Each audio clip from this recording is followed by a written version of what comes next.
Gracias por continuar con nosotros en Gilberto Brenis Live. Y ahora vamos a platicar de un tema interesante y yo creo que demasiado común, la colitis ulcerosa. Estaremos hablando sobre este tema y ya está con nosotros. Me da mucho gusto saludar a José Manuel Moreno Berber. ¿Cómo estás, José Manuel? Qué bueno verte. Hola Gilberto, ¿cómo estás? Mucho gusto en saludarte y a todo tu auditorio. Muchas gracias por la oportunidad.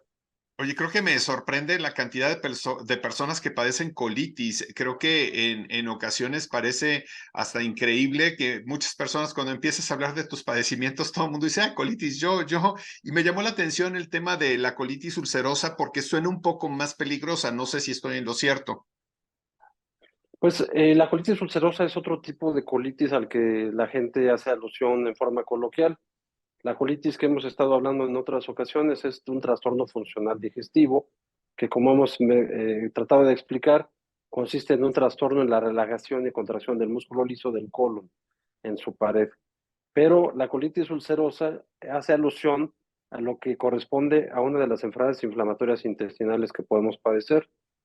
Déjame decirte que la enfermedad inflamatoria intestinal, como su nombre lo dice, es un proceso que afecta al intestino, que produce un proceso inflamatorio y que comprende dos enfermedades. Estas enfermedades son la enfermedad de Crohn y la otra es la colitis ulcerosa crónica idiopática o inespecífica. El día de hoy vamos a hablar de la colitis ulcerosa o CUSI. En forma médica, nosotros hacemos mención a la enfermedad como CUSI del inicio de las palabras que acabamos de mencionar, colitis ulcerativa crónica inespecífica.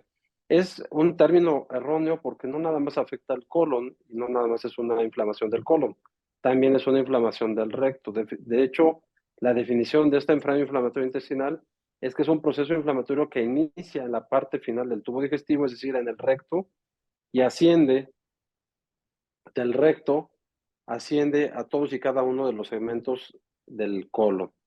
Puede ser que la persona nada más esté afectada del recto y entonces se llama proctitis y de ahí la enfermedad no es que ascienda, sino que el proceso inflamatorio va avanzando en forma proximal, es decir, cercano a la boca, que es el término que médicamente hablamos nosotros como proximal, y puede afectar el colon sigmoides, que sería una proctosimoiditis, puede afectar el recto, el colon sigmoides, el colon descendente y generar una proctocolitis, o puede ir más allá del ángulo esplénico, que es la parte izquierda del colon, y esto sería una pancolitis. Entonces ahí ya tenemos un dato importante, la definición, la clasificación de la enfermedad propiamente, pero no hemos hablado de su causa.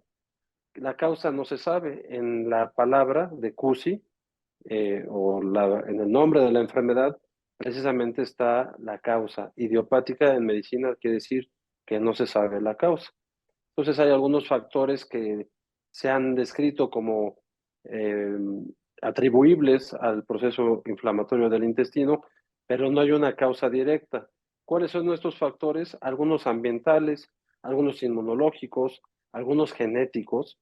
Por lo tanto, en forma muy general podemos mencionar que los pacientes que tienen antecedentes de enfermedades inflamatorias en sus familiares, como por ejemplo lupus, artritis, pacientes con carga genética para cáncer, pacientes que tienen algún otro tipo de padecimiento como trastornos gastrointestinales, pueden tener también afectación o de esta enfermedad, ¿sí? Ambientales, ¿cuáles son? Se ha visto que esta enfermedad es más frecuente en las zonas del norte en comparación a las zonas del sur en diversas latitudes. Es decir, en Europa del norte, en la parte norte de Europa, es más frecuente que en la parte sur. Se ha visto más frecuentemente en países industrializados. Esto hablaría de que el factor ambiental en este caso es la dieta. Se ha vinculado con la dieta rápida, la fast food, la comida rápida. También algunas causas infecciosas, algunos virus, pero no se sabe la causa exacta. Sorprendentemente, el tabaquismo, mi querido Gilberto, es un factor protector. Entonces, las personas que fuman son beneficiadas y protegidas de no padecer esta enfermedad. Es algo que sí llama la atención. A mí algo que me llama también la atención es que podríamos llegar a pensar cuando hablamos de colitis que es al revés la manera en la que funciona, ¿no? Que inicia, digamos que del estómago, intestinos y baja, y en este caso me llama mucho la atención cómo es que se genera en el recto y asciende, porque sería como que contrario a lo que podríamos pensar, ¿no? Exactamente. Aquí habría que hablar, si me lo permites, en una próxima sesión de la otra enfermedad que es la enfermedad de Crohn, que esa puede afectar cualquier parte del tubo digestivo, desde la boca hasta la parte anal. Y esa sí puede afectar el estómago, el esófago, pero más frecuentemente afecta el intestino delgado, la parte final, lo que es el ilion y la parte derecha del colon. Efectivamente, es algo que caracteriza esta enfermedad, no se sabe la causa, son mecanismos inmunológicos, inflamatorios, propios de los linfocitos y de todas las células que participan en la cascada inflamatoria, y es lo que genera el cuadro clínico, las manifestaciones clínicas. Hablemos de ellas, podemos recalcar cómo suponer que tengo este tipo de colitis ulcerosa. Bien, para hablar del cuadro clínico, me gustaría hacer mención que puede afectar a hombres y a mujeres por igual esta enfermedad y a cualquier edad. Sin embargo, hay dos picos o hay dos edades en las que se afectan más a las personas. La primera de ellas es en la edad joven de los pacientes de 15 a 30 años y después en los pacientes ya adultos mayores de 55 a 80 años. Es una situación que hay que considerar para cuando revisemos a un paciente, que hay estos dos picos. La enfermedad se caracteriza por periodos de actividad de la enfermedad y periodos de remisión de la enfermedad. ¿Cuáles son los datos clínicos? Pacientes que tienen dolor abdominal, cólico, que tienen evacuaciones con diarrea y que tienen moco y sangre las evacuaciones. Como ves, esto puede confundirse con muchas enfermedades, sobre todo desde el punto de vista infeccioso, también con cuestiones neoplásicas, con tumores, pero básicamente el grupo de edad, las características de la evacuación son las que nos van a determinar el hecho de poder sospechar este tipo de enfermedades. Otros datos como la fiebre, alteraciones constitucionales, pérdida de peso, de cansancio, una situación muy importante también lo constituyen manifestaciones extraintestinales, es decir, datos que no participan en la parte del tubo digestivo, pero que sí se encuentran en este tipo de pacientes. Por ejemplo, alteraciones a nivel de los ojos, alteraciones oftalmológicas como la uveitis, alteraciones en los huesos o en el sistema óseo, pacientes que tienen espondilitis anquilosante, que tienen osteoporosis, es decir, se puede relacionar con otro tipo de problemas. En la piel también puede haber manifestaciones de este tipo de enfermedades. El CUSI se relaciona con pioderma gangrenoso, que es una afectación de la piel. En fin, todos estos datos los tenemos que integrar, pero principalmente hacer el interrogatorio adecuado y tener una sospecha de esta enfermedad acorde a las manifestaciones que nos da la persona, el paciente, y considerar su grupo etario, es decir, la edad en la que se encuentra. Para ello, pues nos auxiliamos de algunos estudios diagnósticos que nos pueden auxiliar o ayudar para poder llegar al diagnóstico. El gold standard o el diagnóstico se hace con las biopsias, mi querido Gilberto. Se toman biopsias del recto y del colon y esto a través de la realización de un estudio endoscópico que ya hemos platicado también en otras ocasiones, que se llama colonoscopía, ¿sí? Oye, y aquí algo que me llama la atención, hablabas de los grupos etarios. ¿Qué tan joven se puede padecer este padecimiento? Desde los 15 años, pero a cualquier edad. Yo tengo pacientes muy jóvenes, 18, 20 años. Ahorita tengo un paciente hospitalizado de 20 años con un cuadro severo. Entonces, dentro de toda la población de los pacientes con CUSI, tenemos a algunos pacientes que tienen una actividad muy importante. Entonces, los cuadros o la actividad de la enfermedad se puede clasificar en leve, moderada o severa, acordes a esos criterios clínicos, como es el número de evacuaciones, si tienen más de 3 evacuaciones, si tienen más de 5 evacuaciones, va siendo leve, moderado o severo.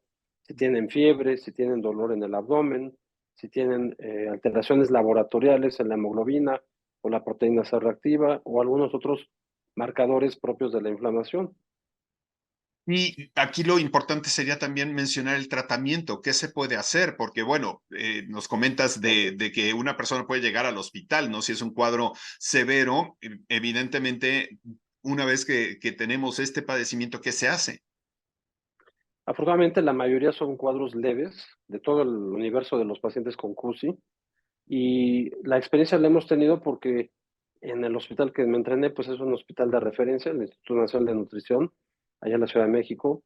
Pero lo que quiero comentar es que hay lugares donde esta enfermedad es muy rara. Por ejemplo, tú vas a Sudamérica, vas a pacientes a zonas de Centroamérica y hay muy pocos casos y casi no conocen esa enfermedad.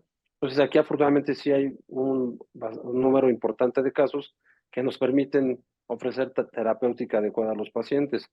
Con base en el hecho de que la actividad es leve en muchos de ellos, la terapéutica se indica en forma oral, se dan medicamentos que contrarrestan el proceso inflamatorio a base de aminosalicilatos y también inmunosupresores, es decir, esteroides principalmente.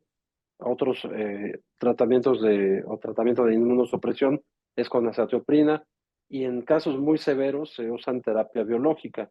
Los pacientes con cuadros severos, Gilberto, pueden desarrollar incluso cuadros graves que pueden poner en riesgo su vida, como perforación intestinal o sangrado, y esos pacientes requieren tratamiento quirúrgico en ocasiones. Cuando el tratamiento médico no se puede llevar a cabo por alguna cuestión médica aparte o que se descontrola otra situación, como por ejemplo la diabetes, y el que el cuadro es muy persistente, se opta por el tratamiento quirúrgico, que afortunadamente es la minoría de los pacientes. Y ahí lo que corresponde es quitar todo el recto, todo el colon y antes, hace muchos años, cuando no se disponía de la tecnología, se dejaba una ileostomía para toda la vida.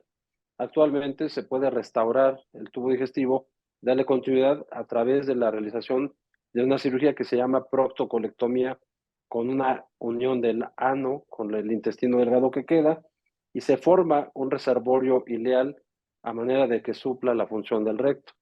Desgraciadamente esto no es lo ideal, pero pues tiene algunos problemas también. Se inflama ese reservorio, se hace lo que llamamos en medicina pouchitis o una inflamación del reservorio, pero por lo menos los pacientes pueden evacuar nuevamente por el ano y resuelven esa situación médica, que también es un factor de riesgo para cáncer. Dentro de las múltiples situaciones médicas que es, no nada más es la actividad de la enfermedad, sino también el riesgo de adquirir cáncer. A partir de 8 o 10 años de la evolución de la enfermedad, el cáncer de colon o de recto incrementa en la posibilidad de que se pueda presentar en este tipo de pacientes. Oye, me llama la atención porque pues uno pensaría que no es algo tan complicado, tan grave, y la verdad es que sí puede llegar a tener ciertas complicaciones importantes. Finalmente, quisiera preguntarte, José Manuel, ¿es recurrente? O sea, una vez que padecemos, llevamos a cabo un tratamiento, terminamos el tratamiento, ¿puede volver a aparecer? 90% de los casos con un primer cuadro pueden tener un segundo cuadro y así sucesivamente. Sin embargo, la mayoría de los pacientes, afortunadamente, cursan con muchos periodos de inactividad de la enfermedad o de una enfermedad controlada, y esto permite que vivan prácticamente normal. Cuando transgreden la dieta, cuando tienen algún problema, pueden tener molestias gastrointestinales, son más vulnerables a ese tipo de padecimientos, sobre todo infecciosos, pero realmente la minoría es la que va a presentar molestias y pueden vivir en forma adecuada con tratamiento médico. Un grupo muy reservado o la minoría de este tipo de pacientes es la población que va a tener requerimiento quirúrgico y pues afortunadamente es algo que va a permitir que la hospitalización sea un criterio que no sea la regla, sino va a ser la excepción.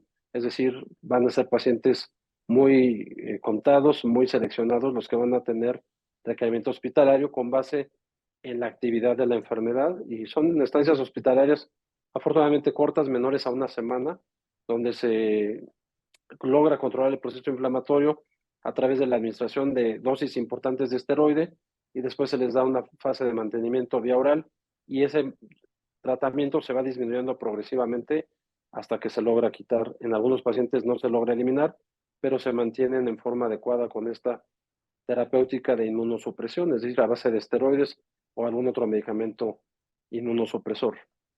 Muy bien, José Manuel. Oye, pues muchísimas gracias. Gracias por esta información. Si queremos consultarte, ¿dónde podemos encontrarte?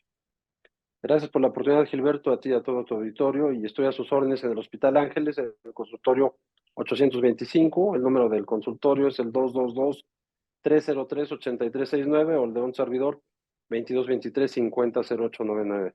Y estoy para servirles con mucho gusto. Perfecto, muchísimas gracias, te mando un abrazo. Muchas gracias por la oportunidad, un abrazo afectuoso y cuídate mucho. Muchas gracias. Y gracias a ustedes por habernos acompañado en una emisión más de Gilberto Brenis Live. Nos vemos mañana muy puntuales, 3:30 de la tarde.